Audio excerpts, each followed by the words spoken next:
Hey The everyone. solo dolo.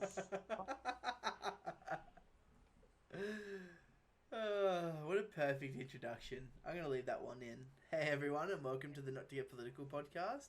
I'm your host, Brandoza, and joined by my co host, Kiwi Lucas. you didn't put any titles in last week. Yeah, but it was Christmas. I'm No, it sorry. wasn't. How. You look very cozy there. We filmed it post Christmas. Yeah, I know. I think our first introduction point was how it was everyone's Christmas too, so it's not like I Yeah. can pretend like we did work before Christmas. You look very cozy, by the way. How are the renovations going? I see you got the lovely The, fireplace. the fire's going well. I found for some reason if I sit over here, you can see less like behind my headset, and I am quite comfy right now. I do have one Um, question to ask you though. Did you hmm. start the fire? I just let it burn. We definitely need a third person if I'm gonna drink water on podcast because I had nothing while I was drinking the water. No, My, okay. my cup's actually empty this week too, which is not great. Yeah, that isn't great. Do you want a water break? Yeah. I can stall. No. It's fine. I can't. I'm not Fair wearing any enough. pants, and so I don't really want to walk out. There's people out there. That's alright. Bit of a confidence check. Is walking out without pants on. There's young people out there. Younglings. Yeah. Master Lucas, there's too many of them. What are we going to do? Vong. I seen a thing.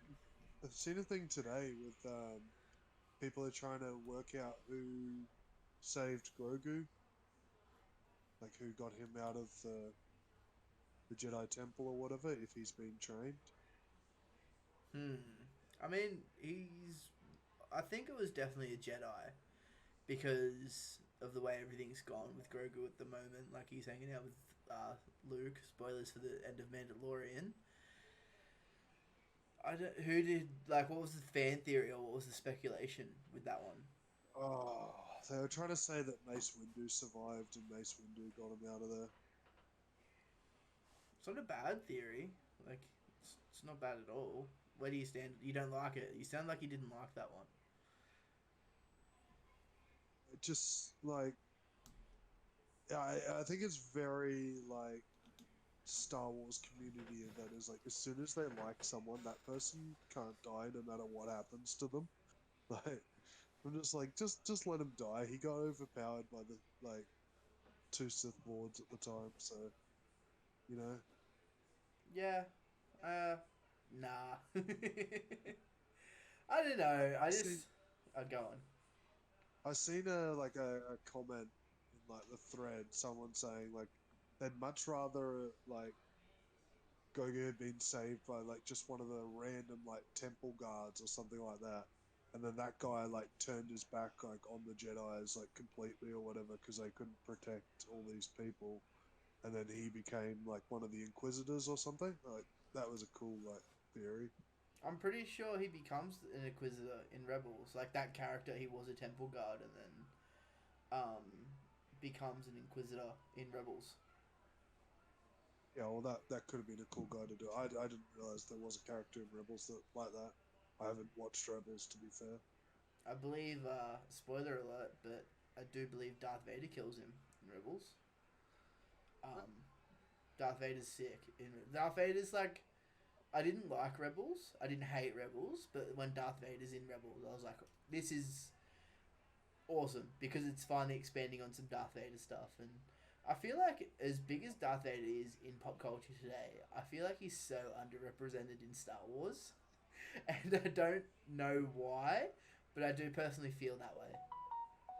Oh, how I rude mean, of it's me! not. I do apologize for having uh, my phone go off, but yeah, go on. I mean, it is very Star Wars to introduce just a badass character that everyone loves that does fucking nothing. and then later on they like retcon it. Like Boba Fett is a perfect example. I mean, this Darth is Maul is an example. this is funny, by the Um, way. I will just cut you off. I'm sorry, yeah, but I don't think it's not on our notes at all, is it? But no, did you watch Boba Fett? yeah. Yeah, like it's a I good haven't segue. watched. I haven't watched today's episode. Oh, I didn't know it was coming out today. That's exciting. Yeah, I'm gonna watch it after this, I think. But yeah. no, so well, I watched episode one. You watched episode one. I guess this is like we'll talk about Star Wars and then get into that. But it was cool because we weren't going to bring up Star Wars, but it's a nice little segue into Boba Fett. Yeah. I enjoyed episode one. No spoilers, obviously, but I enjoyed it. Um, there was like a flashback scene in there that I really didn't think they were gonna like do anything to do with it. Um, and that was without being spoilers. It was just flashback to like stuff around the episode two timeline sort of stuff, which I didn't I didn't expect them to touch that at all. But Get him, that was did. cool. But yeah, so um, I still stand by it. It's crazy to think for me the best the best Darth Vader scene is in Rebels, hands down. The one where Oh, not he's Rebels. Rogue One. Rogue Sorry, One. Rogue Ah, One. okay. Yeah. Yeah. See, like, okay, Uh, we'll go. I didn't want to segue into Boba Fett yet. I just found it fun and funny that we're talking straight into Star Wars first, because, Boba Fett's a thing that just came out. But, do you think that Darth Vader is underrepresented, or is it just something I'm feeling? he is the main antagonist slash like anti-hero in the Please do not call Darth Vader an anti hero. he is kind of in the last three because he's the one that actually takes down the Empire. Because like he's not really a bad, like he's not the main bad guy. The Emperor is the main bad guy, so he's kind of like someone that's torn in between. Like it's hard to explain. I feel like, okay, I'm going to argue this with you, and I feel like we could just do a whole podcast about this. But there's no way that he's an anti hero based on the story of the Anakin Skywalker anthology, like the six films. Because the whole six films are about the rise, the fall, and the redemption of Anakin Skywalker. So calling him an Yeah, anti hero, personally, I think diminishes that a little bit. I'm not like trying to. I'm not like nerd gatekeeping you or anything. I feel a bit weird. Um, I agree. It's just a shit term to use, but yeah, go well, on. it's not shit. Shut up.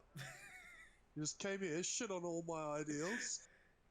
I didn't mean to. They were just bad ideas. No, like I think like the character of Darth Vader slash Anakin Skywalker goes through many role changes throughout the whole series. It's like in some parts he's a hero, some parts he's a villain, some parts so he's kind of grey all over, and that's where I see like that. As I said, like anti-hero probably isn't the best word for it, but like I see like the anti-hero sort of traits in that like he kind of did something good to save the day, but he was a shit person for the rest of the film. He blew up Alderaan. Like, that wasn't the Empire. I'd argue that's not anti hero behavior. So I said he was a shit person the rest of the thing. It's like the first third of the movie, he blows up a planet. Different movie.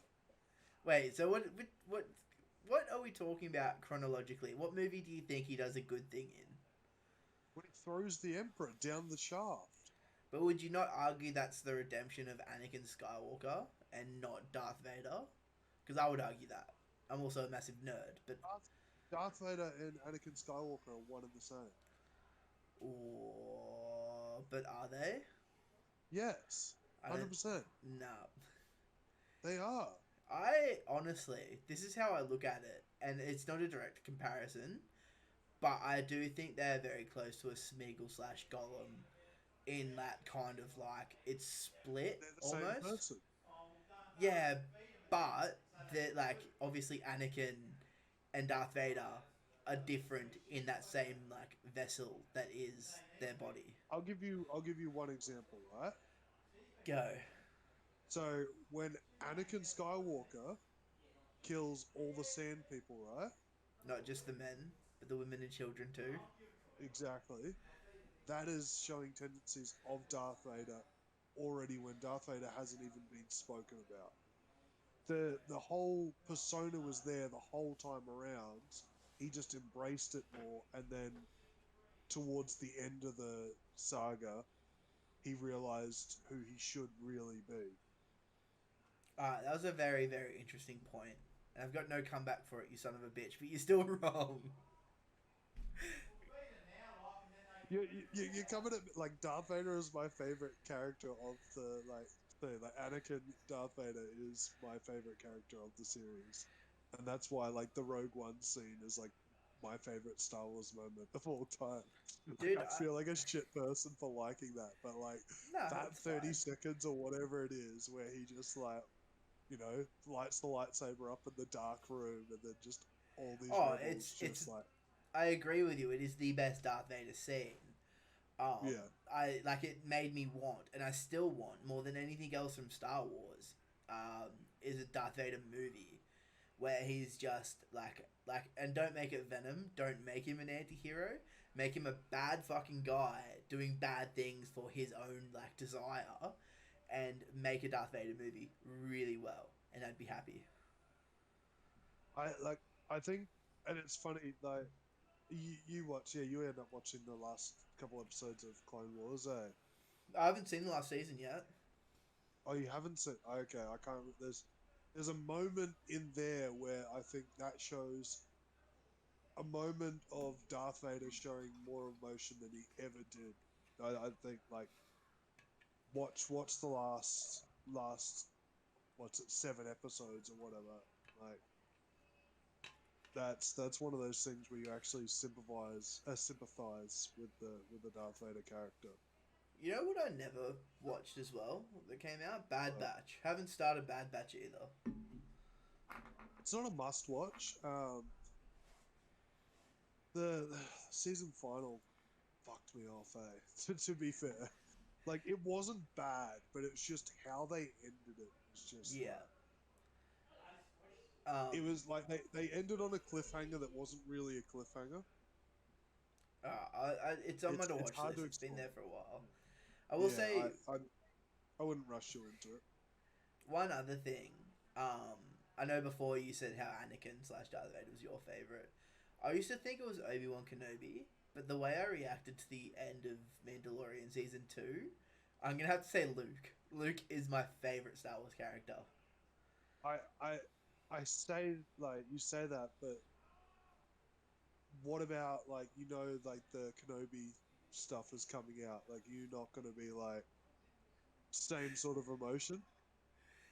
Like obviously Dave Filoni and John Favreau have a really like good course of action in the Star Wars stuff at the moment. I know oh man, I hope I didn't butcher the name, but I think Deborah Chow is the like lead director or the showrunner or something for that. She directed the more samurai esque episodes of Mandalorian, so I'm kind Yeah, of excited for. I'm really excited for her work with Kenobi, yeah, because she seems to have this really cool like samurai lost in the desert kind of vibe of yeah, what she's going for. So yeah, there will be emotions watching that. But yeah. maybe it was just the way that they treated Luke made me like Luke more again. Like Yeah. they made I Luke I great. I thought like I reckon that Luke scene would not have had as much impact if you had have liked how they treated Luke in the sequel. Sequels. Sorry. Yeah. You're probably right, but then I think I would argue then if they treated Luke how Luke got treated at the end of the Mandalorian, I 100% think I would have had the same reaction and emotions in the sequel trilogy because Luke Luke should be treated like, and I'm not saying it from a perspective of power, but he should be treated like fucking Superman or, an Avenger, or like he should be treated like how those characters are treated. Like he should be this like, and I know they kind of went that way in 7, but they obviously threw it away in 8 and had to deal with the repercussions in 9, and I really didn't like that. Here's a question for you though, and I want you to actually think about this. With episode 8, right? You know how he like turns up on the battlefield as like a hologram or whatever, like a force projection or He whatever. uses the sheep talisman from Jackie Chan, dude. Yeah, yeah. Just hear me out. If that had have actually been him turning up, or even if he just hadn't have passed away, do you think the treatment would have been different? Because he like, if you think about it, like he has just done something that like no Jedi has ever done before. He's shown more power than any Jedi to be able to get himself out there. He's had an entire fleet like shoot at him. He's gone one on one with this guy that's meant to be like a Sith Lord sort of thing and come out with no scratch. Do you think Yes, that could have? Yeah, yes, and no, because I'd that argue like that's the so. treatment you wanted for him. Yeah, no, but I don't need that. I just needed him Yeah, not to be a hermit crab on an island. Like that's where. Sorry, excuse me. That's where I kind of like. I think they dropped the ball with Luke. yeah, Is that he ended up being a hermit crab on this island, drinking fucking space bug titties, like getting penguins to do his washing and shit. Like I don't know. I just don't think that should have been like. Obviously, you play around with headcanon and stuff like that. I'm not talking about like fan fiction or anything like that, but there's also like 40 years of legends to go off and all of that as well. yeah, You just you never see Luke end up in that situation in my mind. Like yeah, it's never a it didn't even occur to me like at the end of 7 it was like okay, Luke's on this island for a reason. Like he has to be here. There's something that he's doing um for the sake of being here. There's not like in my mind when 7 finished it wasn't 2 years of oh Luke's on an island because reasons. It was Luke's on an island because something specific to where he is drives why he is there. He's not just there for the sake of being there. And that's why I really disliked 8 and yeah. 9. I mean, he's not really there for reasons. He's there because he like thought he'd failed the entire Jedi Order and that like everything he touched turned to darkness. Because like the one like person from his lineage, like I know it's not his son, but it's his, you know, what nephew or whatever has turned to evil. The one that he thought could be like the one to lead the Jedi Order on. I don't think it's handled well either. My theory after episode 7 was I thought he must have like been the one that tapped into the dark side or something like that, and like he'd gone away from everyone because he'd done something wrong. You know what I mean? Well, there was those visions, and they came up in the trailer, and I think there was a bit from Ray's visions in the movie is where the actual scene's from. Where you see like the metal hand of Luke like reach up to R2D2, and it looks like Mustafar, but it could just be a lava planet. And you see all Yeah, this, and you see, um, I think the term Grey Jedi was like a buzzword a couple years ago. Like it really came yeah, out, and everyone thought that like Luke was gonna tap into like this balance, and Ray was gonna learn the balance and all this sort of stuff, and yeah. obviously that didn't happen. They made Star Wars Episode 4 2, and they just made 2 movies after that had nothing to do with anything, in my opinion. Yeah. And it's a shame for me because I very much see um, all three of those movies are decent movies by by themselves. They don't work as a trilogy. They don't work as like anything to go with the Star Wars mythos. It's just like it's like it reminds me of a TV show where, like, you know, none of the episodes flow together, but you're following the same characters every time. Like that's honestly how it feels, and it's a shame because I want to like the movies. You know, that's the hardest part for me. And I'll never give someone, and I may have, specifically you, and I apologize, but I should never give someone shit for enjoying the trilogy, like the sequel trilogy, because if you enjoy a movie, good, I'm happy for you. But I didn't, so it falls on me. I guess it just wasn't my movie, and obviously it's subjective, but I didn't like it. So, like, if you liked it, great, that's awesome. Um, but yeah, I didn't, and those were my reasons why. Tell you what, I would be okay with if they if they stripped 7, 8, 9 from the titles of those, and they made it 1,000 years in the future or 500 years in the future, and they just used, like, if every character was original and had no tie-ins, or maybe, like, I don't know, Grogu's the only example because he's can grow for age for so long.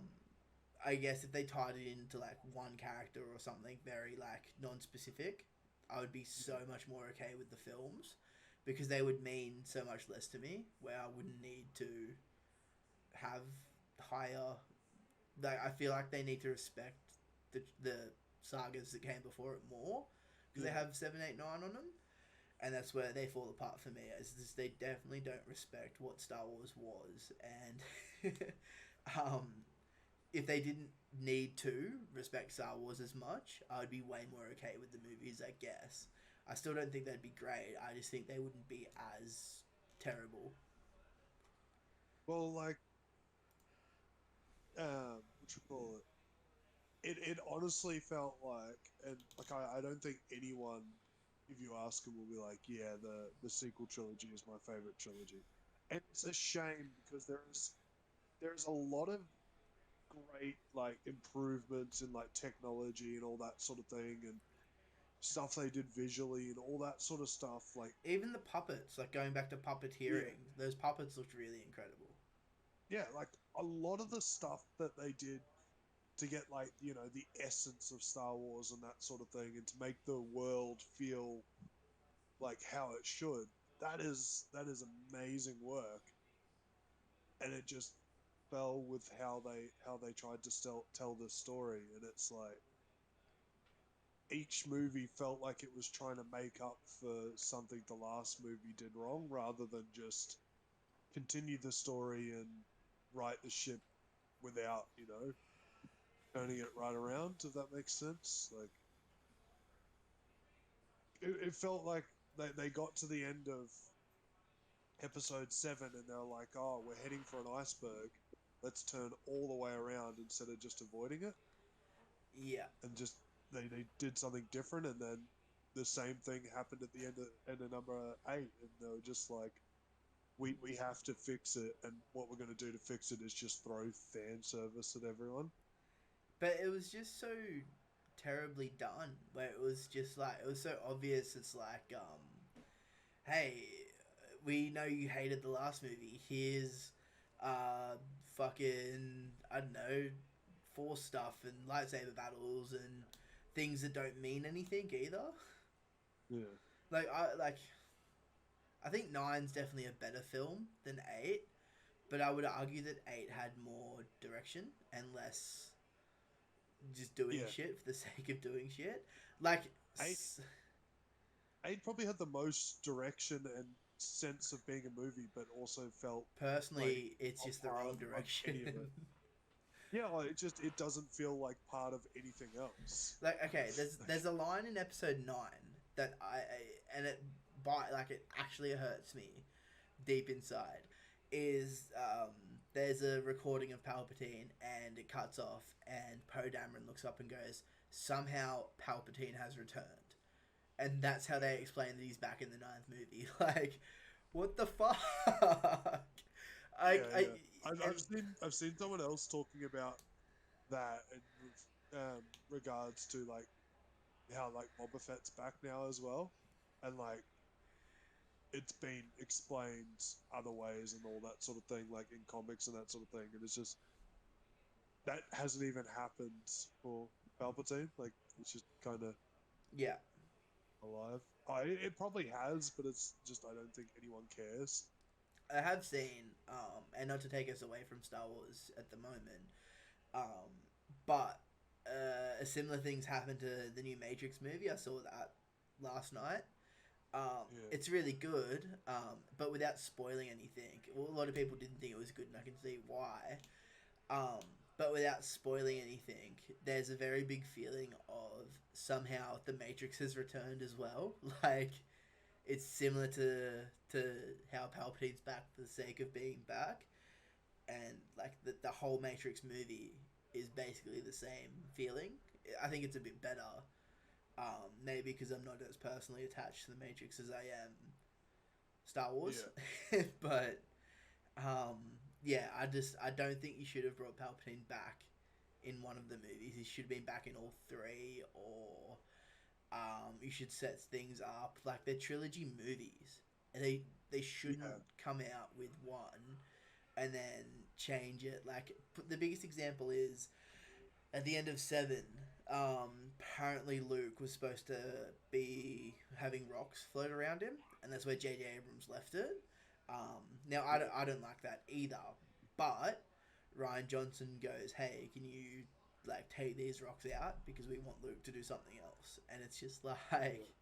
how come you guys aren't talking? Like, why hasn't J.J. Abrams told Ryan Johnson why the rocks are floating in the first place and where he intends to go with that? Like, Yeah, yeah. I think it needed one Is that director. not is yeah, was that not Kathleen Kennedy who was meant to be the connecting thread for all of it? Yeah, Isn't that why she I got the hate? guess. Well, she's the CEO of Star Wars, or the president of Star Wars, or she's supposed to be like the head of Star Wars. Yeah, Um, and she's the reason like she needed to obviously Disney commissioned her and be like, hey, 3 movies, please. We want to yeah, make our money back off the investment. And then they made 3 movies, and she was supposed to head be head of everything for that. So that's why she did get a lot of hate, because she did try and do all these things. And look, some of it's justified. Like I don't think you should go around and go hate people and message people or tweet at people and things like that.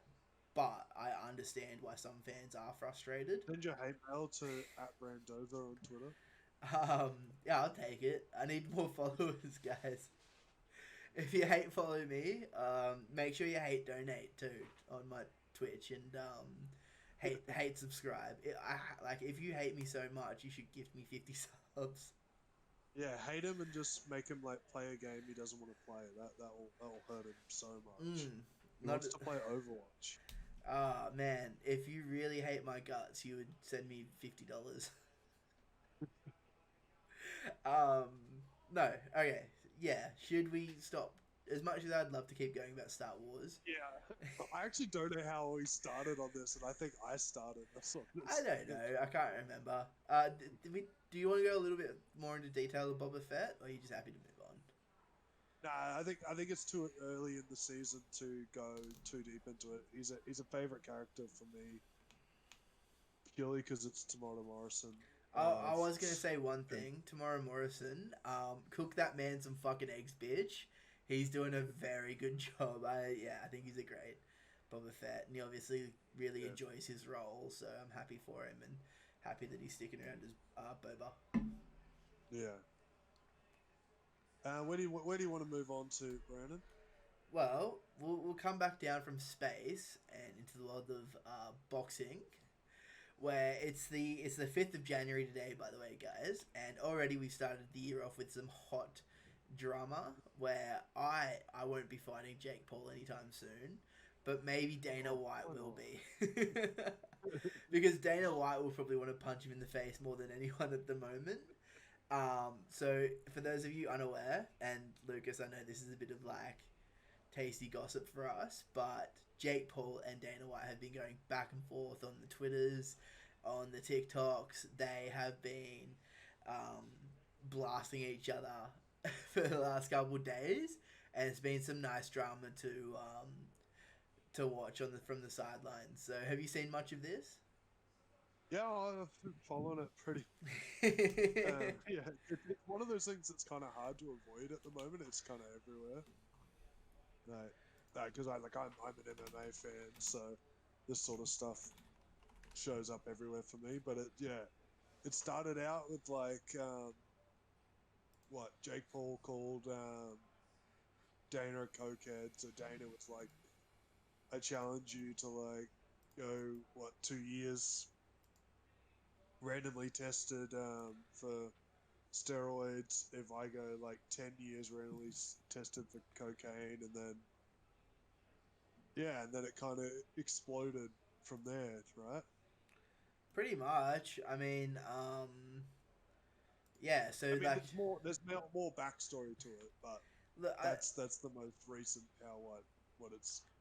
obviously, like he's a huge figure, Jake Paul, so he's gonna get talked about in combat sport at the moment, with fighting all those UFC guys like Ben Askren, Tyron Woodley, and stuff like that. And Dana White was just like, yeah, he's shit.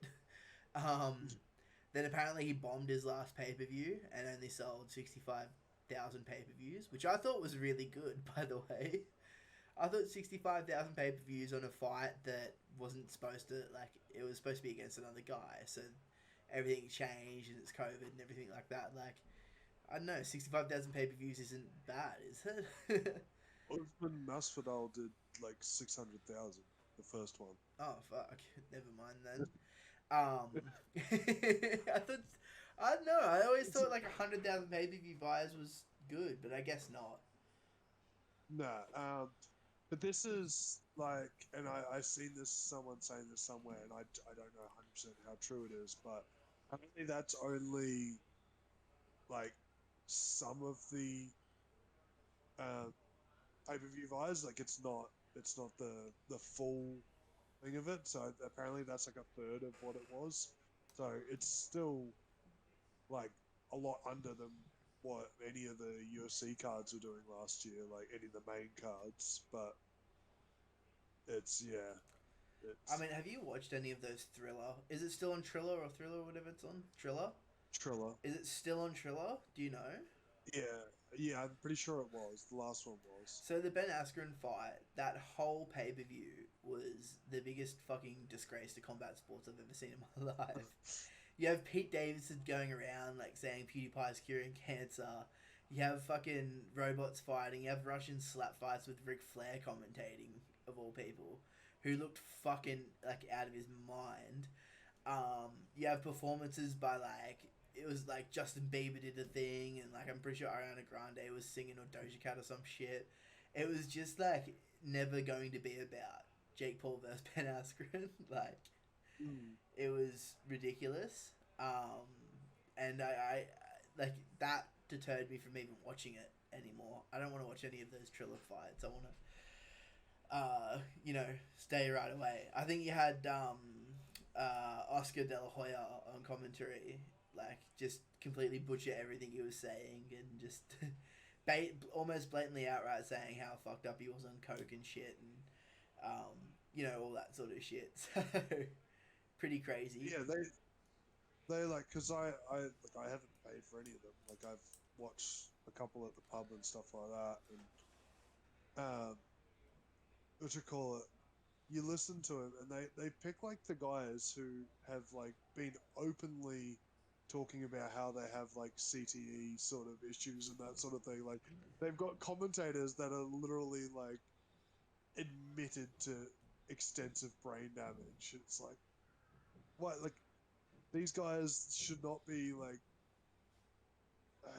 It's like it sounds weird. They should not be putting themselves in the public eye like that if it means they're going to get ridiculed.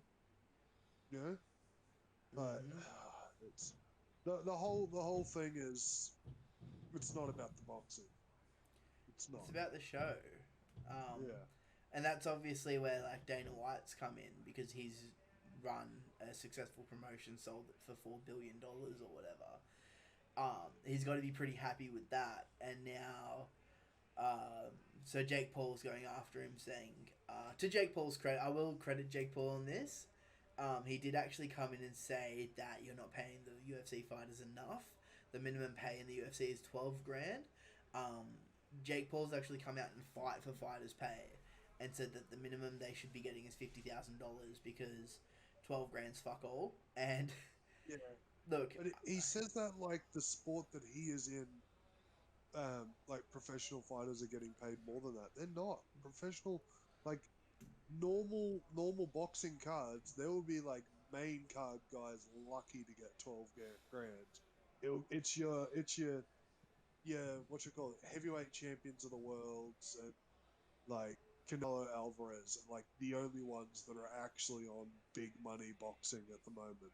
Like I know there's a few other here and there, but like of the names people know, there is not a lot of people getting like the amount of money UFC fighters are getting. So like, I think that's what's pissed Dana White off more is like you've got this guy who's not really come from combat experience, come in and like is talking all this shit when he's making millions more than the other people in his own sport, and then talking shit about another sport that he has nothing to do with. yeah, and I get that, and like it's obviously always a good thing to like improve fighters' pay because I do think Yeah, yeah. like I do think it's an important thing, but like who the fuck's Jake Paul to come in and try and argue that shit? Like so Yeah. on one foot, good on him for it, like it's a good thing. On the other foot, like maybe like do some fucking figure research first and see how that goes, and um, maybe explain why they getting like why they should get a fight increase. You might have a few more like people who agree with you on that. Biggest thing to take away from all this is so they had their first agreement that Dana White wants to in the next 2 years he'll do a random cocaine test, Yeah. but he wants to. Sorry, no. Dana White So said 10 years. yeah, so he's accepted that Jake Paul can randomly cocaine test him once in the next 10 years at any time, but he wants to randomly steroid test Jake Paul once in the next 2 years. He That's thinks not once. It's for the next 10 years. oh, For the next 10 years. wow. Okay. Yeah. Um, which is pretty hectic, and I guess one of them does cocaine and one of them does steroids. I can almost confirm that. Um, these random tests don't mean shit. You can get out of them pretty easy or do whatever you want. Especially when it's not sanctioned. It's just a private thing or whatever. Anyway, Jake Paul has come back and said, "Here's my counter offer. You raise UFC fighters' pay. You give them guaranteed rates for pay-per-view buys. You give healthcare to all of your fighters, and he wants to jump in the USADA pool and fight Jorge Masvidal in a UFC fight." Or, like as much as Jorge isn't like actually that good, like He'd kill him. he's He'd kill yeah, Jake he could Paul. absolutely dominate him in like mixed martial arts. Um, How I long like do you I think think that fight would last, by the way? Because I would say a minute and a half. He would make Jake Paul look worse than CM Punk did in his two UFC fights. um, like I don't know if you've seen the video where like it's like Jake Paul doing MMA against like a guy back in like 2017, and he got like choked out. Like, yeah, well, there's a video he gets choked out by like some shit kicker MMA guy. Um, but yeah, like my thing, I think of um, of Jake Paul's counter, I think the biggest thing that he talks about was the healthcare. That's where I think a lot of UFC like veterans and like Hall of Famers and that sort of thing, they've kind of got behind that, and that they agree that that should be something UFC should be looking into. Even if it's not every single UFC fighter, but like, just say you've had like, I'm gonna say 10, but it wouldn't have to be 10. Just say you had like 10 fights in the UFC, you've earned like lifetime healthcare provided by the UFC, sort of thing. Like, they've got the money to do it, but it's just like there's got to be a point where these performers are coming into your industry. They're making so much profit for you. They're like doing all this stuff for you that there's got to be like an exchange for the damage they're doing to their bodies. You know what I mean? Like, Definitely in the long term. Like you hear, yeah, I hear it a lot in rugby league in this country. yeah, A lot of guys, they'll play till like 32, 33 ish, and then obviously not the superstars, like the ones who just have to go back to work and stuff like that. They're fucking broke by 40 because they've never had to learn financial responsibility from like a lower income and things yeah, like that. Like you hear those stories all the time, and it's pretty you know, they're superstars. They're on good money regardless, but they should be looked after in their later years. yeah. Well, like, and um, this is I think you brought NRL, and that's what I was thinking as well. Is similar cases to Alex McKinnon, right? The guy Bulldogs player, I think he was, who broke his Knights, back, and then Knights. Knights, yeah, broke his back, and then NRL's pretty much said they'd pay him for life, sort of thing. Like they've set him up for life. Like, that's the kind of stuff you'd expect UFC to be looking into, especially with the CTE and concussion sort of thing. There will be guys that fight in the UFC until they're in their 40s and that sort of thing, that once they leave, they might not be able to get another job because of the damage they've done to themselves. Like, one that, like, I would be looking at is guys like Glover Teixeira, who's in his 40s as a champion. Like, he's going to have a lot of damage to him over the time, and he hasn't been on big money for a lot of time. Just to take some gravity out of the situation, what do you think Nate Diaz would be doing for a job if he didn't fight in the UFC? Oh, mate, he's working at Burger King. I 100% knew you were gonna say Burger King because I was about to be like, yeah, he'd work at like Wendy's or McDonald's or something. But yeah, I reckon. He's giving out a 3-piece and a soda, quoting Jorge Masvidal there. Is he a California boy? Is he a surfer or anything? Just a pot smoker. He's Stockton, mate. Stockton. Where's Stockton? I don't exactly know, What do you but think? he apparently put Stockton on the map. I'm pretty sure it's Stockton, what? California, right? What map? Not any map I've seen. It is California. What do you Stockton, think? California. What do you think Rob Whittaker does if he isn't a UFC fighter? Well, he coaches MMA and he streams as well. Yeah. Like, okay, let's say you had no idea who he was, but like, okay, let's say he never went into MMA. What do you think his career is now? Because MMA coach is a cop out because they all can be MMA coaches.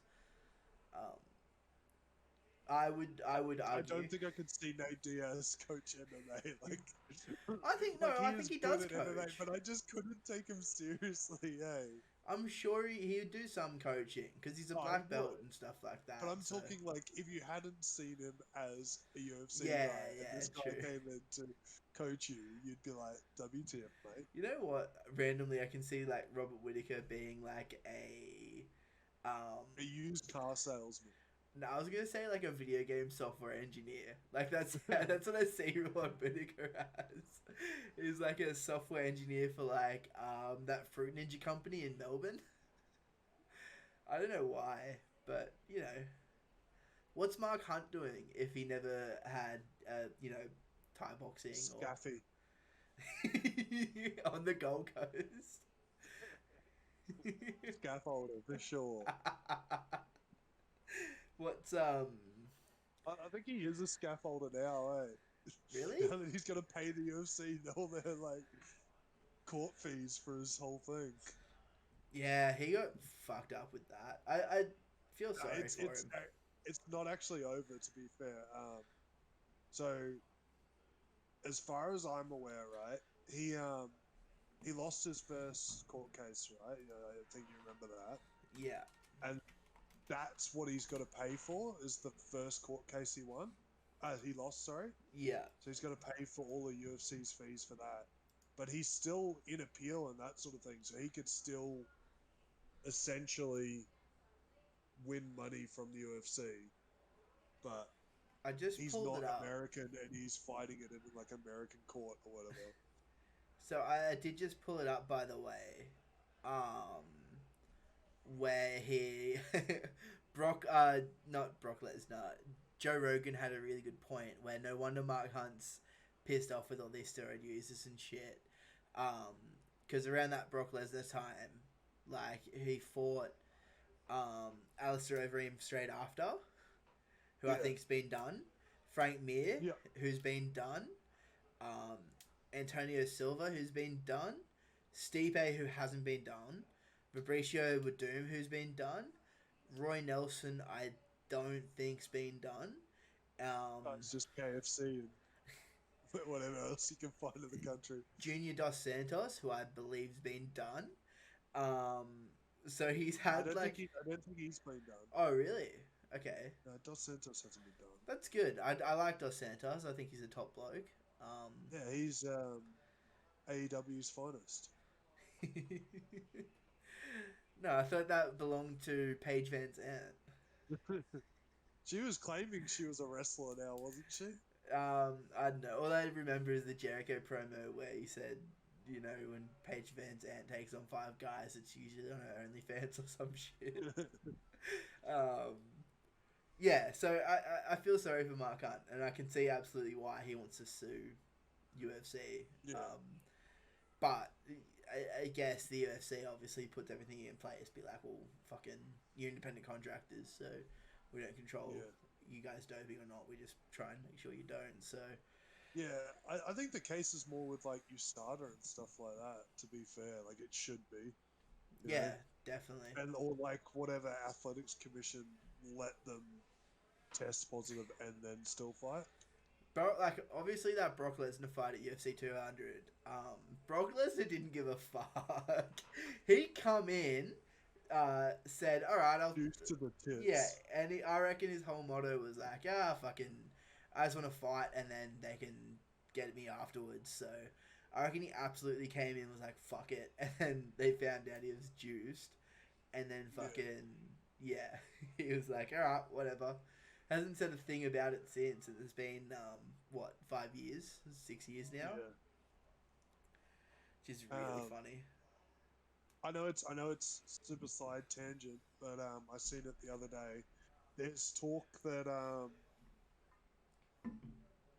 Aljamain Sterling might be out for a longer period than expected, and he's never gonna come back. they might make him vacate the belt and have Jan versus Dillashaw for Jan the will kill him. undisputed title. Jan will kill him.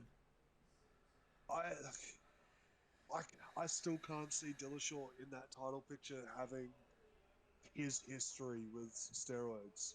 Yeah, I mean, the only reason I don't care or I'm okay with it is because Jan is that good of a fighter that Dillashaw is losing anyway. Like, I'm 99% confident in Jan winning that fight regardless. That's why I don't care. Dillashaw's good, man. Jan's good, dude. Jan is better than good. I don't know what it is that he has, but he has it. And it's just like his fight IQ is the best in the UFC probably. Except when he doesn't know how to not knee somebody that's on the ground. Yeah. It's just his ability to like. He just it was evident in the Sandhagen fight that he last had. That like literally the first 1 maybe 2 rounds he was just like letting Sandhagen do what he wanted and just taking minimal like damage, and then just for the last like 3 rounds, just put it on him without Sandhagen not being able to hit anything because like he'd already shown his hand, and like Jan just knew everything that was coming. It was like the man went into the Matrix in those last like 3 rounds. Like he He's was, beginning to believe. oh right, he was unreal. Um, Sorry to keep bringing up the Matrix. I know you haven't seen it. Yeah. New Morpheus has nothing on first Morpheus, and I think he's great and brilliant, but it just man, Lawrence Fishburne. Stay tuned for our Matrix podcast, by the way, guys. I'm excited to do that one day. um, yeah, like because from what I understand and what I've heard is like TJ Dillashaw.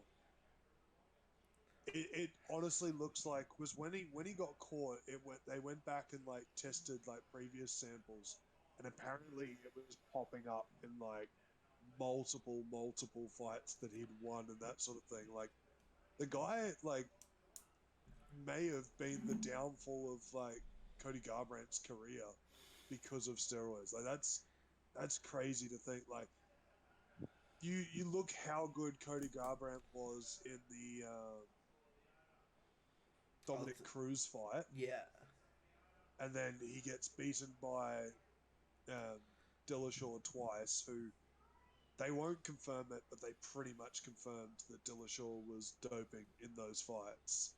Like, yeah, you've that's 2 title fights that like gone from Cody's career. You know, like He that's got a huge thing. pretty. I remember that second one he lost pretty convincingly too, right? Like it was an early Yeah. knockout, wasn't it? Uh yes and no. Like he was doing quite well, and then he got caught, and then he just got caught again and again and again. Yeah, yeah. It's like Cody, like talking about Petty Yarn having one of the best fight IQs. Cody has possibly the worst fight IQ in the UFC. Are He you like kidding? Have you fucking like seen Tony Ferguson and Nate Diaz? I reckon they both got the worst. yes, no, like, watch a Cody Garbrandt fight other than the Dominic Cruz fight. And it's like he gets caught and he just fucking panics and just starts throwing. That's all he does. You know what And it's is? not intelligent throwing, it's just fucking overhand rights, and that's about it. You know what is? Who should be intelligent? I know we're on a bit of a tangent here. Tony Ferguson has a high fight IQ. He just doesn't fight with a high fight IQ. Like, I don't know, something about the way he fights is he should be able to pick apart everything, but he just doesn't get there for some reason. I think he's just He did for like yeah. a Well, long period of time. It's literally just the last 3 fights. Gaethje broke him, man, and he's just man, oh, what I can't believe it never happened was the Ferguson versus Khabib fight. Like oh, bro. the fight that was never meant to be, I guess. Um, you see, they're looking to make Chandler versus Ferguson, and mate, that's gonna be brutal, eh? Yeah. Ferguson's just gonna block with his face, and Chandler's just gonna keep throwing. Michael Chandler is Make it a someone who 5 has. rounder too, please. Well, Like, he's lost 2 out of his 3 UFC fights, but he's someone I still am excited to watch as a UFC fighter. Like in that Yes. top echelon. Like if he had after Gaethje has a shot at the title, if they were like, well, I guess you can fight Oliveira again, it would be okay. Like I I think I think I've had this conversation to you off podcast, maybe even on podcast, but Chandler coming into the UFC, I was not excited for it all, and then he knocked out Hooker, Hooker, and I'm a Dan Hooker fan just because he's a Kiwi he guy. seems like a top bloke too. Yeah, he's never gonna be like the champ unless like something changes. You I know, think like he'll be I like think a he needs to Cerrone. be there, just a journeyman sort of Yeah, like yeah. Just happy like he'll like take the gatekeeper. fights and yeah. Yeah, I honestly think his future is in a different weight class. Whether he goes up or down, I don't know. He's fucking really tall for his weight class, so he probably could go up. But yeah, like I watched Chandler do that, and I was just like, okay, yeah. And he got the title fight, and I was like, oh, that's too soon. And then his last two fights, I'm like, I'm sold. I'm a Chandler fan. Like, like the guy just was like, I'm ready to bang. I'm ready to die by this like game. The guy's apparently got like high level wrestling. I haven't seen it yet, but like he's just thrown down. Well, It's the yeah. same with Gaethje in his last like couple fights. Like I never used to be a Gaethje fan until the Ferguson fight. Um, But yeah. yeah, we've had like this is the most like tangent podcasts ever. I Like, swear it's you say been that every passionate. week. It's been passion that's come out. I reckon. I mean, it's always stuff that we're interested in. We never talk about shit that doesn't matter to us, but and maybe something about what we've talked about. Like, obviously, it started with a heated Star Wars debate. Yeah. And now it's a bit of like fight discussion and stuff like that. Like fucking the Jake Paul stuff, I think we talked about for like 4 minutes, and it's just like, Yeah. what My what hate for steroids came out. what job do you think Mark Hunt would have if he was a UFC fighter? He's a scaffy, 100%. Okay, what job does Brock Lesnar have if he? He's a farmer. Yep. Okay, you got me. He Okay. still has that job. Butcher or a farmer. There was a really cool interview slash YouTube video out there where Brock Lesnar goes and to like a high level like butcher channel and it gets like hundreds of thousands of views. I know I sent it to you and I know you said you weren't interested in watching it, but it was just such like a cool way. Like Brock was just such like so respectful to these people, like respecting their art of butchery. Which that sounds fucking sick, by the way. The Art of Butchery sounds like a metal book or metal band or something. I don't know. Anyway, no, it was just a really cool way to see Brock Lesnar. Is just like this respectful, but still like asking questions, trying to learn about this stuff as well. Yeah. In like you a really see him in a different light, and then of just being, the beast. Like, yeah, essentially. I mean, even in UFC, like he was an entertainer because that's how they grow their audience and stuff like that there as well. It was probably the first time you actually pull back and see Brock Lesnar the person, not Brock Lesnar the entity, I guess. yeah. So yeah, That's what I'm saying. Yeah, Brock Lesnar the person, not the beast. yeah, yeah. Um, all right. What do you think? Hold on. Here's what. Let's try and find a doozy. What do you think? What do you think Rose Namajunas is? What's her job if she never fights in the UFC? Oh, she's a straight thug, man. She's beating up people on the streets. Thug Rose. DC saying DC's Doug working Ray. at Popeye. You disrespect Popeyes on the chicken commercial. Nah, I Derek think Lewis just said he'd be in jail if he wasn't in UFC. Stipe Miocic's actually still a firefighter too. So Yeah. I seen he was, because I follow him on Instagram. He was posting up like training videos the other day. oh cool. I hope he fights the winner of Cyril versus Ngannou. He won't. Who will? John Jones. Fuck. He's got to get past his wife again first. In saying that, who wins for you, Ngannou or Gane? Gone. Yeah, I look. I'm one of those people that can never count Ngannou out because the guy's just got hands. But Well, every time I've been against Ngannou, and I have been for a long time since that Derek Lewis fight where they did nothing. Since then, basically, I was against him, and he's proven me wrong every time. Including the Stipe fight where I literally wrote him off saying Stipe's got him again. Yeah, so maybe, but I still think Garn's winning. Ah, Stipe's biggest problem was he came into that fight way too light and was just like expecting Ngannou just to try and throw. Um, Garn's coming into this and that he's going to be like similar weight to Ngannou, and he is probably one of the best strikers in MMA. Even Ngannou's gone on the record to say that like um, Garner's the best kickboxer in the UFC, followed by like he said John Jones is probably the best MMA striker in UFC as well, which I tend to agree with as well.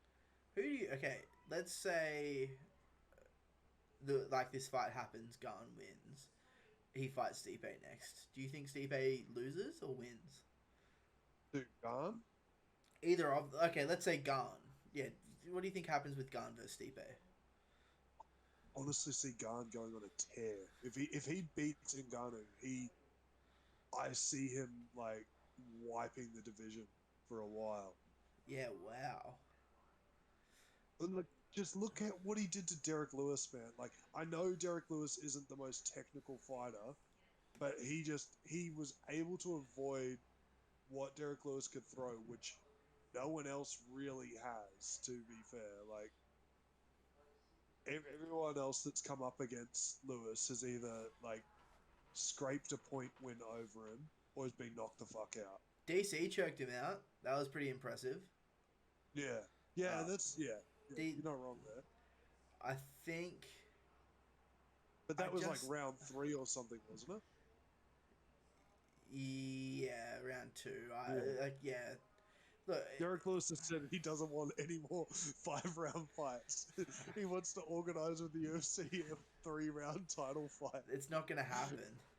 No, it's not. He's not getting another title fight, to be fair. I think if Stipe comes in fresh, good, like a high quality, a good weight, like a good training camp, if he comes in good, I think Stipe wins against either Ngannou or Garn. And I don't think either of them, no matter how good they come in, a good Stipe wins.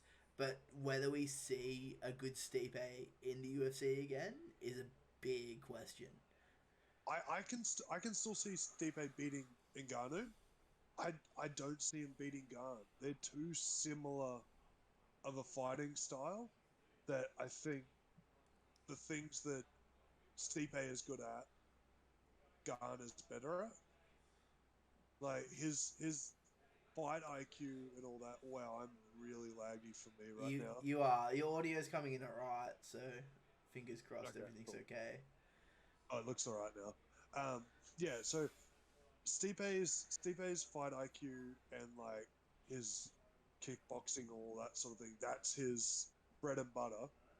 And I think not Ngannou, that Garn is probably more technically sound at that. It will it'll honestly come down to how Garn can perform on the big stage. You know that there's a lot of guys that are so good that are like the best in the division until it comes to fighting for the title. You know what I mean? Like that Yeah. pressure is huge. Like it's similar with rugby and that sort of thing. Like I've played a reasonably high level of rugby, and like I don't get nervous for like club rugby games, even if it's finals and stuff like that. But like stepping out onto that next level from what you've been doing, it's something different. Like Yeah, I and mean the lights are on you, like there's a crowd there, people are like there to watch, yeah, you know, high level like sport and it's pretty like it's a big step, definitely. yeah. Um so I could Like imagine what it's gonna be. I've played in front of what, like 5,000 people. Imagine fighting in front of like 50,000 plus. Like Yeah, don't think I've told this story on the podcast. And it's probably not one I'll tell tonight, but maybe one day we'll get the story going. I was supposed to have my first fight about 3 years ago, and then a lot of basically a chain of a snowball of effects happened where I had one of my coaches' car breakdown. One of my trainer, her car was hail damaged and had to do something about that. Um, One of the other guys that was supposed to come up didn't. Lots of stuff happened. The fight was supposed to be a C class fight with shin pads and stuff like that, but then at the last minute it was B class, which I did want originally, but when it came to the moment and them just changing everything on me, the pressure was on, and I made the decision with my. I guess I am telling the story. I did make the decision with my trainer at the time, the only guy that came up to support me. Like I had family and a few friends there and stuff, but like one of the only guys from the gym there, he was wrapping my hands for me. And he was shaking, wrapping my hands, and he asked me the question, "Are you sure you want to do this?" And in my head, I'm like, "Don't fucking ask me that question."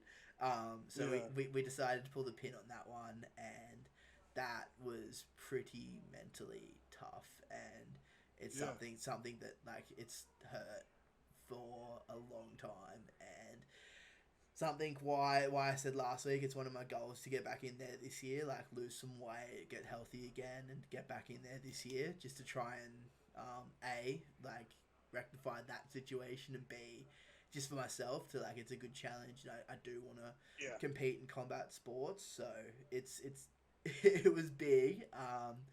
Yeah, I don't know. It's about as much detail as I can go into it right now. Well, but yeah, that goes back to, I think I've said this to you before, but it's like the head game like is the hardest fight you'll ever fight is against yourself, and so pulling it full circle back to like what we were talking with our MMA is like if Gun can do it like mentally, I think he beats anyone, but like I don't want to go away from how you were saying. Like I want to see you conquer your sort of like situation. That would be yeah. like awesome. Like I can't, like, awesome is an understatement. Like that's one of the things I want to see for you. Thanks, man. I really do appreciate that. The wholesome section of the podcast. It doesn't happen every week, but when it happens, it happens. So, that's cool. But yeah, it's been one of those things, and maybe with a good like coach, or like one of my coaches was away for the army. Another coach, he was the one with the car broken down. If one of them was there, they could help me like mentally, and I think that's what a coach is there for at those final steps, is to prepare you, and mentally prepare you is the biggest thing. But when a trainer, and he's a good friend of mine still to this day, like I hold nothing against him for what he did that night at all. Like we talk about it and we laugh and joke now, but basically when he's shaking, wrapping your hands, asking you questions like, "Are you sure you want to do this?" Like that's not reassuring. So it's not what you want to hear. It's not how you want to go out, and like before I went up there, I was expecting like to be really competitive. I had like a nice hunger, and like when that happened, like as soon as he asked me if I'm sure I want to do this, like I just had this vision of getting knocked. Nice drop, eh? I just thought I was gonna get knocked the fuck out like in 30 seconds, and I was freaking out like, holy shit, like no I don't, like, and I did say that at the end of the day, like it was a joint decision. It wasn't him that pulled me out. It wasn't me. It was also me that said that sort of stuff. So um, probably, honestly, one of the worst experiences of my life is that mental I can drop. imagine. There were tears, there was anger, there was just not in a good state. I don't know. And part of me wants to do this for myself because of what happened that night. And obviously, I want to compete before that happened as well. But yeah, it was something that like changed me, I guess, in a weird kind of too weird way, I guess. Yeah, and I remember you talking to me about it, but you were quite vague, and I think it makes me think of like bringing up that like the whole talk of like the mental health thing is like if people are going through stuff like this where your brain is getting the better of you, find someone to talk to. Like I know this isn't probably the best place to talk about it, but where else should you talk about it? You know, it's like, come on, um, find someone that you trust that you think you can talk to and do it. Like I hate the whole stigma of like people, you know, not. What do you No, do? like I'm smiling because I'll tell you something, and the other night I asked if I could give you a call, and I don't know, like it was a bit of a mental health thing. It's obviously the main reason for the call was like, let's do some goals for the podcast, let's do this, but it was just such an inconvenient time for you, and it was such a bad like thing. But I just needed to like chat to you, and I know Yeah. we didn't end up having a call, but you said you would anyway, and it was just like a really like you've always obviously had a really nice reflection on mental health and stuff like that. So that's why I was like smiling for that sort of stuff, because even though you were like, even though we didn't have a chat, you were there to have a chat. So you know, can always count on you for that sort of stuff, and really appreciate it a lot actually. Look, man, like I've had my share of mental health demons and that sort of thing, and like if there wasn't people there for me when like I needed it, like I know how much of a toll it takes on not just mentally but physically and that sort of thing. So I like I've got that whole ideal of like if someone is going to reach out to you, be available. Um, that's sorry, I'm just getting attacked by a mosquito. I can see But it come through it's coming through like the highly renovated background of yours, by the way. So you might need to renovate the fly screens around that place. um, but yeah, like there's a lot of people that will come to you, and it's like I work in an industry where I'm working with vulnerable youth like a lot of the time who Me have too. these sort No, I'm of kidding. Sorry to put comedy on a serious topic, but go ahead. oh like comedy is probably one of the best ways to deal with this sort of stuff. It's how I've always dealt with Yeah, it.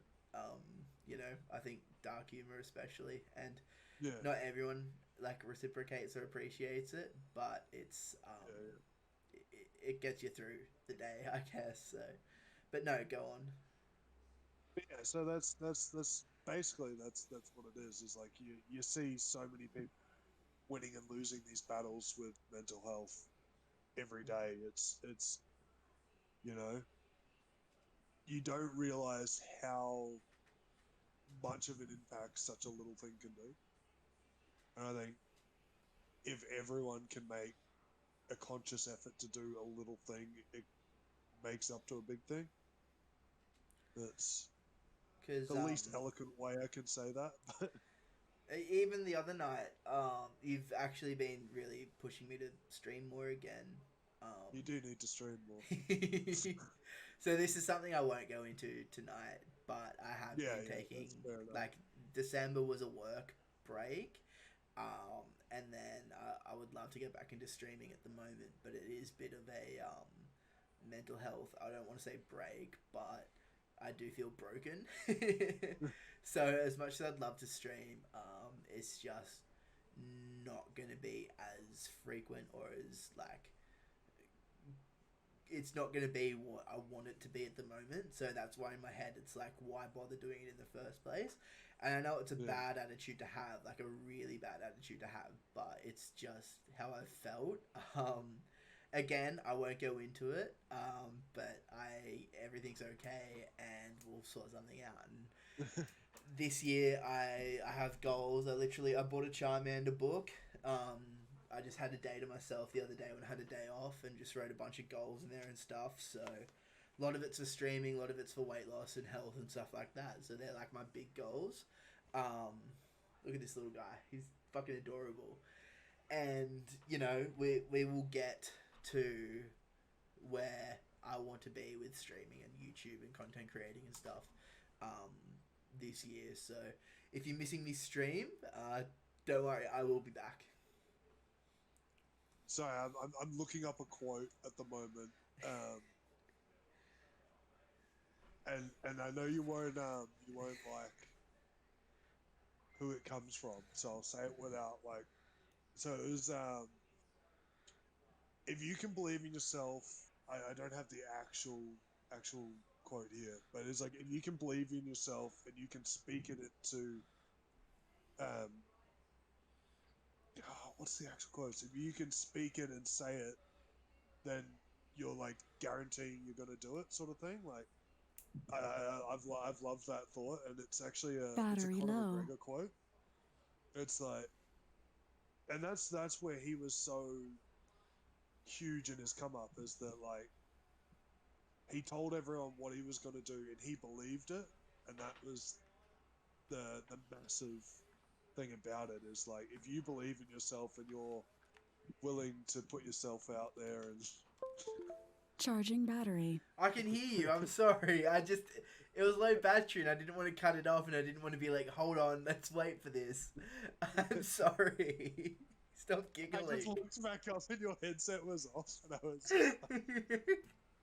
It would have been like the perfect time for me to just slowly take the headset off, like keep nodding my head like I'm listening and like and then just walk away and I just thought that was I know that's exactly why you were giggling and that's why I started giggling.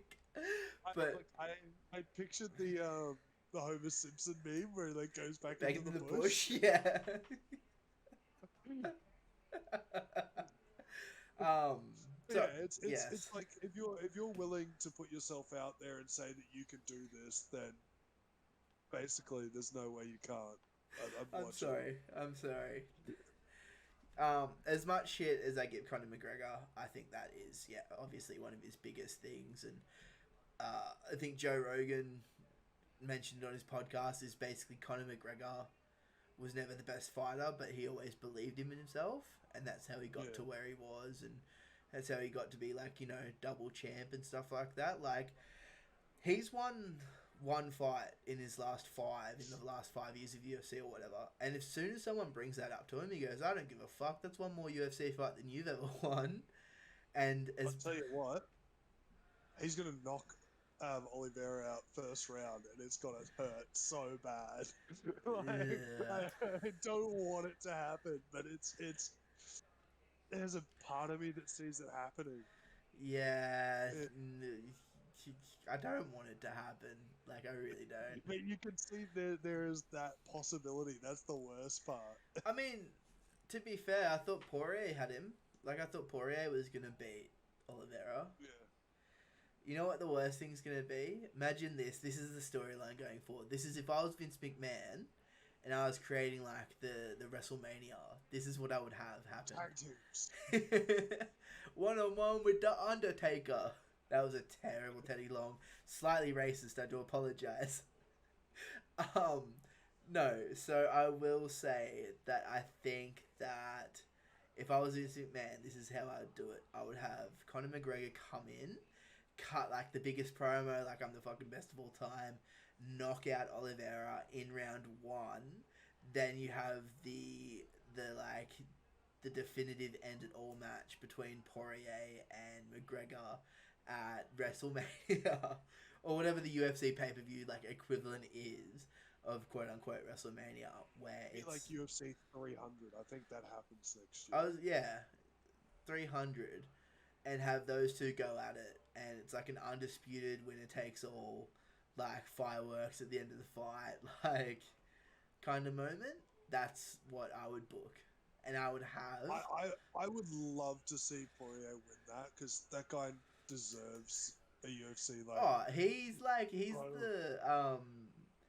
the underdog of the UFC. I'm trying to think of a WWE guy who's like similar, where you just love to see them win. He's like the Kofi Kingston, you know, that Kofi Mania that happened. I'd say he'd be very Kofi Mania, but I'm trying to think of someone now who has that same kind of vibe to them. The only person I can think is like Sami Zayn, but he's just so like odd. So the last schedule, so they've scheduled up until that doesn't make sense. They've scheduled up until 272, so they're not going to get to 300 this year. Unless they just pump them out weekly. Nah, because they do far too many fight night weeks. Because that's 272s in March. Yeah, okay. I can't math, but I feel like middle of next year will be 300. No, definitely not. Really? When's 300? Yeah. Year after. 300 won't be probably for 2 years. Really? Yeah. I'm sure we have like. Well, think. So, Oh yeah, okay. There's for still like 30 pay-per-views to go, or 28 Yeah. pay-per-views or whatever. so it's over 2 years away. where is it? Um, 50. Oh, where is it? Where what? We're at. We just had 269. Nice. 249. There's 249 was Ferguson Gaethje, so that was May last year. 249, 279. Sorry, May 2020. Sorry. Okay. Or Yeah. I don't know. 259 was the first pay per view of last year. No, sorry, it was March last year. So it's about 20 per year. Okay, So I think so next year. UFC 300 could be the first of next year. Might be the end. I reckon they're just gonna pump it out so it's at like a convenient time for them. Because I know the Yeah. December, like they normally do one on New Year's. That's a big one, and then there's one Yeah. like June or July, and that's the other big one. Yeah. I feel like if they're gonna have McGregor return, it's gonna be on a 300 or something like that. It's gonna be on something big. He has to come before 300, I reckon. 300's a bit too far away, regardless, for him to come back. It's gotta be their biggest card of the year. Yeah. And regardless, like it doesn't matter what number it is. To be fair, McGregor's always going to be the biggest card of the year. I still don't like him. You go back to punching old men in bars. At least he wins those fights. Just put a bloody what you call it, Volkanovski and Max Holloway on the same card. You'll be fine. But I think they deserve a bit more respect. Put them on their own card. Oh, they'll headline the card, but just like Okay, that would be. I'm so keen for that as a bang. What are you looking forward to most in like terms of combat sport this year? Because there's one fight that we haven't talked about that I'm just like, this is the fight that I need to watch this year. You're talking about Whittaker Adesanya, right? Yeah. That's the definitive. That's the only fight. If UFC was like cancelled forever, the only thing I would ask is if this fight happens first, and Whittaker wins, of course. But that's up to Whittaker and Adesanya, I guess. I've copped a lot of hate in like New Zealand saying Whittaker's gonna win, eh? Yeah. Oh, I could imagine. I've been a Whittaker fan since day one, so. To be fair, I think Adesanya, didn't he recently turn his back on New Zealand, or they said he couldn't do something, so he got pissed off or whatever? He was pissed off at them.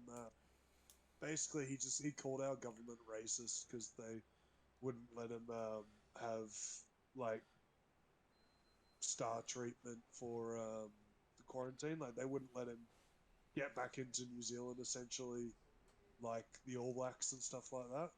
Yeah. They don't like it's a weird show in that like he got like Sportsman of the Year in 2020 or whatever, and then 2021 they like kind of ignored any of his achievements and that sort of thing. Like Yeah. they didn't really consider it as a service to New Zealand. It was strange. That's why Dan Hooker's like living in Las Vegas because he just wants to bang out fights. Yeah, I mean, you gotta respect him for moving country for that sort of shit. Really. Yeah. Um, but no, I get it. Maybe don't play the racist card, but that's just my opinion. um, but I do get where he's That's coming from as well. yeah. Cause There's a lot more issues to that like it's far too much to go into with the whole racism and the government sort of thing. It's a big shit fight that's going on in the New Zealand government at the moment. It's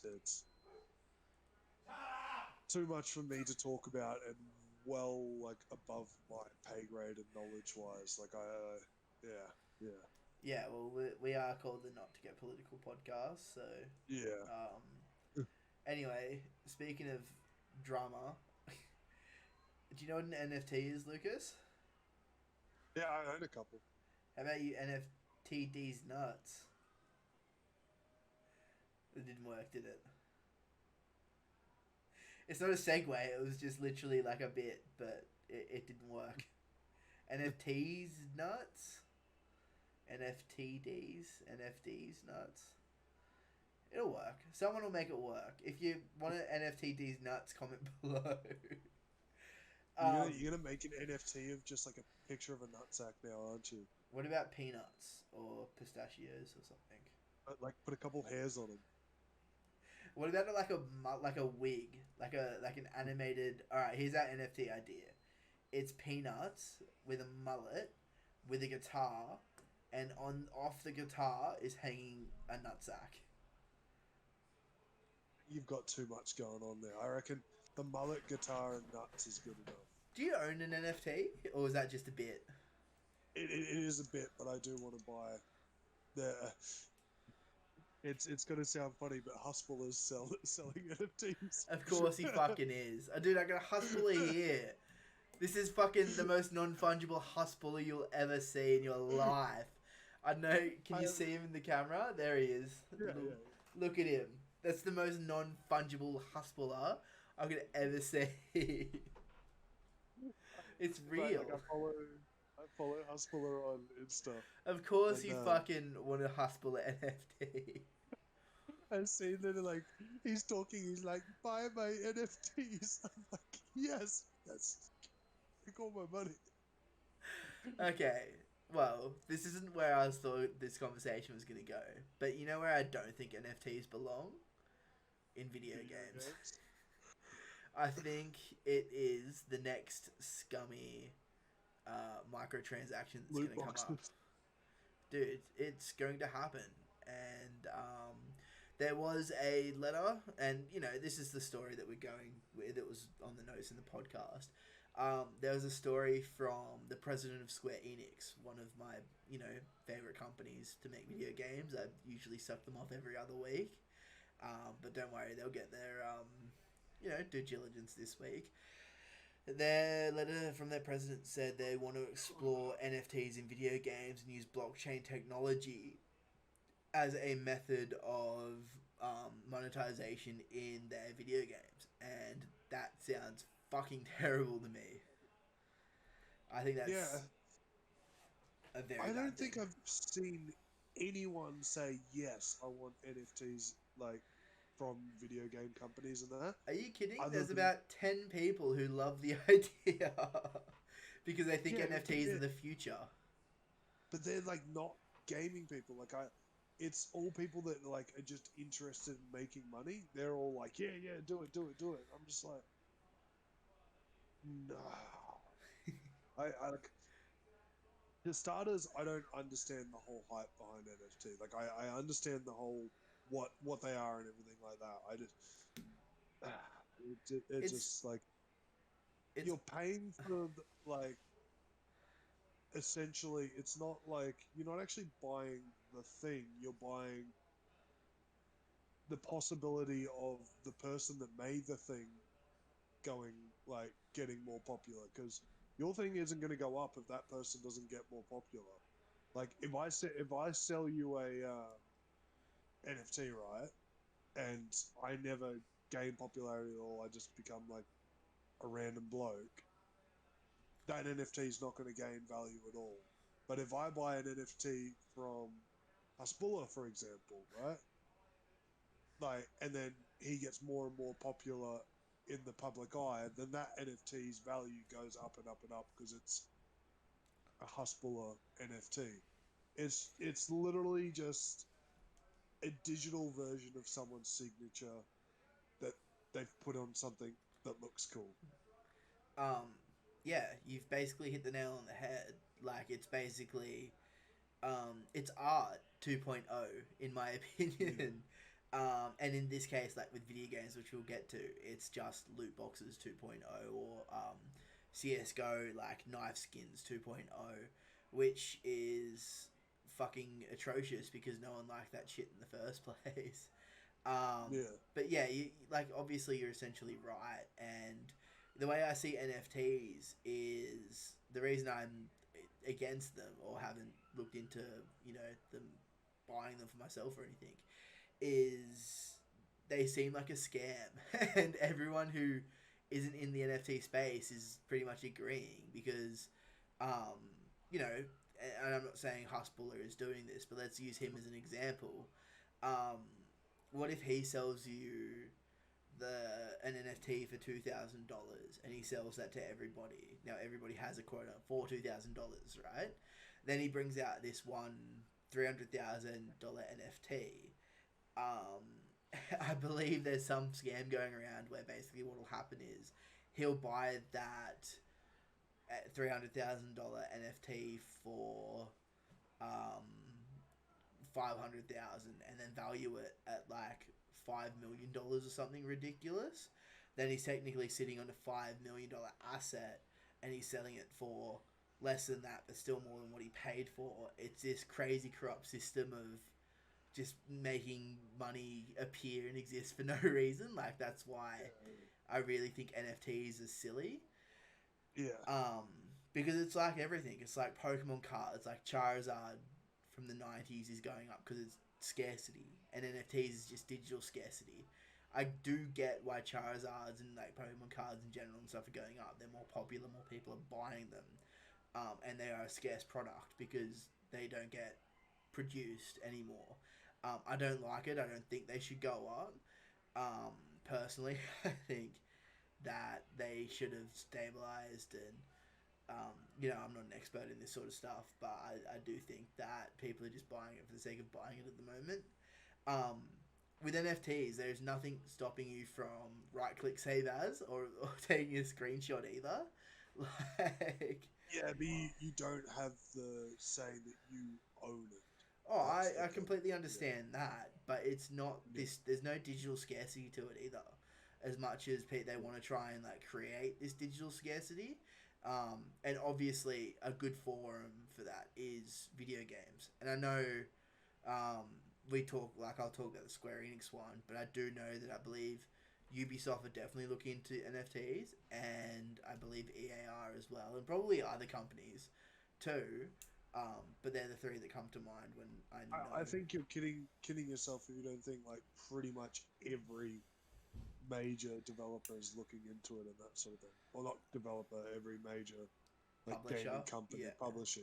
At least AAA publishers are looking into it. Yeah. But it's definitely not been welcome. Like you said it before, the only people who are excited for this are NFT people.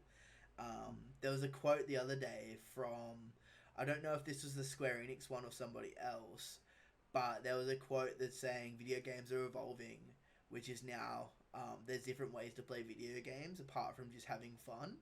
And it's just like, where the fuck have we ended up as a society where the thing we take and do for fun, people are now just going to play to try and hoard all these like NFTs and exclusives and shit like that, and not just play something because they enjoy it? Like, it's pretty fucked up. Well, it's like how the scarcity of graphics cards that's come from Bitcoin mining and stuff like that. It's like when the gaming market is getting ruined by greedier and greedy people. Yeah.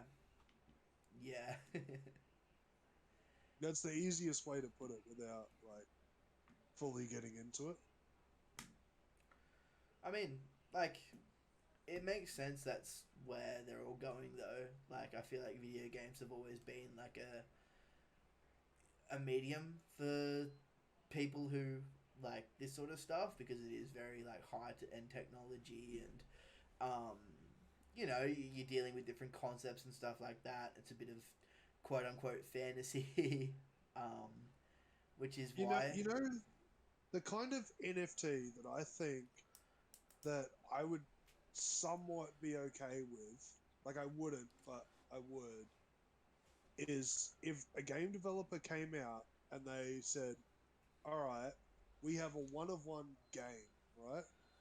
And we are selling it for however much, and that process goes to like charity or whatever, like that sort of thing. Like they take in whatever they need to pay their employees, and then proceeds go to a charity and that sort of thing.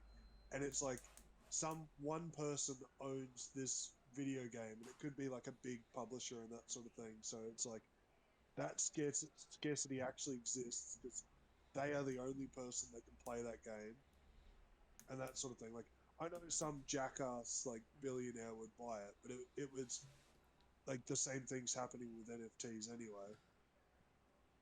Elon Musk, Like, please buy video game. but that's like, I think that's more of a thing. I think it's the fact that it's just digital art that kind of gets me. Like, I mean, yeah, I get where you're coming from as well, but it just seems too tricky to be able to just, like, obviously everything would have to be so open and transparent where they're like, this is why it's an NFT and this is what we're doing with it. Rather than, like, you have, like, everyone and their fucking dog be like, hey, NFTs are sick, you should buy this NFT because I bought it. And then the more people that are buying it, there's going to be, like, supply and demand issues and the price is going to go up and things like that. Like, NFTs are a bit crazy. They're looking at, like, this new Facebook metaverse and shit. Like, it's just... yeah, I know a guy who, because they released a bunch of metaverse NFTs the other day, and I know a guy that bought a couple. It's just, Um, it's like, look, a personal story. I'll try and leave out as many details as possible. But a guy did come in to work the other day and asked for a keyboard and mouse, and I was being very friendly with customer service and stuff, and being like, "Oh, cool, what's it for?" and stuff. And he's like, "Oh, my kid does all this coding and stuff on." I shit you not. He said something along the lines of, "My kid does a bunch of coding stuff in Roblox, and we make money off it, and we sell NFTs and stuff like that." And me, and I was being nice about it and everything. I will try and spare, like, not go into too much detail, but I said, it's not something I believe in personally, but good luck, here's your products, like, here's all your information and stuff like that. yeah. And then he was a nice bloke and everything, but he goes, oh, we've made all this money off it and stuff like that. Like, trying to, like, strong arm how good it is and stuff like that. And I think, I don't know what it's become, but it's like the new, NFTs are obviously the new crypto. Like, you know how good crypto was back in the day, and everyone's gone, buy your Bitcoins and Ethereums, and NFTs seem like the big, like, starting point, and it's like people are just trying to get rich off something instead of instead of working, and yeah. I don't know. It's just crazy. It seems like the next big get rich quick scheme. Yeah. What's the whole of finding a way of passive income, essentially. And I get it too. The Australian dream is to buy a house, and for me to be able to do that, I have to move at least an hour away from where I live now because of how fucking expensive houses are. Or, maybe I get some of that hate mail come my way. If you really hate me, you can send me $50 and give me 100 subs on Twitch. You can hate my way into buying a house, I guess. Or if you love me, you can do it too. It's nice balance there of me getting 50 subscribers.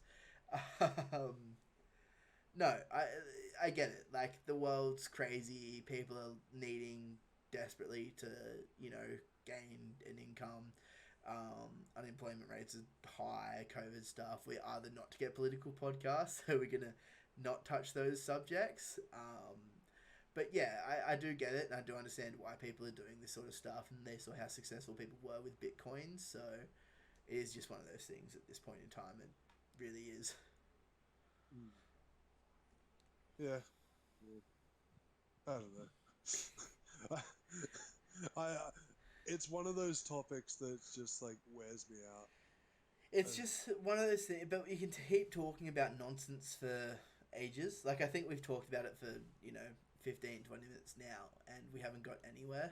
Like, the only thing I really don't want is I refuse to play a video game if an NFT affects my progress at all, because I think that's just as bad as, like, obviously those microtransactions that affect progress. Paid progression is just like get fucked. Yeah, but like they'll learn. I think this will be similar to, loot boxes and stuff like that, where they thought it was a really good idea for their investors and stuff like that, and the gamers are just like, nah, we don't want any of this. Yeah. And I think that's the similar way NFTs will go, where I have no problem with Square Enix. I guess I do, but stop it.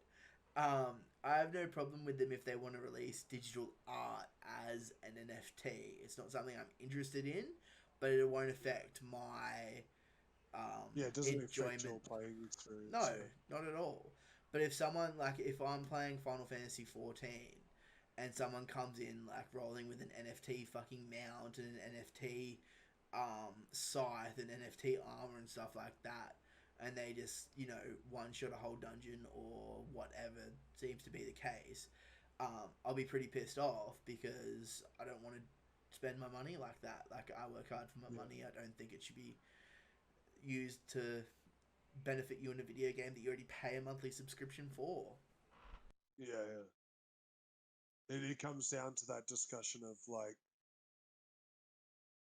well, why should players with more money be at a higher advantage than players who like had to scrape to get the game, sort of thing? It's like games should be that even playing field. Yeah, definitely. Obviously, skill is a huge factor, and I'm not going to say I'm the best gamer in the world, but I would like to know. I do like to know where I sit in certain things and for certain things. Um, so it kind of takes that away if someone just comes in with like, and I play I play old school RuneScape, and that game got destroyed by microtransactions. Like, they literally made an old school version of RuneScape because of how bad RuneScape 3 was with microtransactions. Yeah. Not to go into like the lore of what happened with RuneScape or anything, but you see it nowadays where there's the tiniest bit of microtransactions in that game, and you basically call, the players that you see, like mum's credit card players and stuff like that, because the achievements aren't earned, they're given with money. So it's a tough situation. It's probably something for a podcast with much smarter people than us. So um, when we find a podcast with people like that, we'll let you know. I'm tired. I'm sorry. That's cool. It's been a long podcast, so thanks everyone for watching. Lucas, do you want to do an outro? Bye. No, you gotta tell them to subscribe and stuff first. Yeah, do that. Do what he said. It's down there. Stuff is down there that you need. I'm gonna go to bed. Actually, I might play some Halo before I go to bed. But I'm gonna watch Boba Fett, but thanks guys. See ya next week. love you.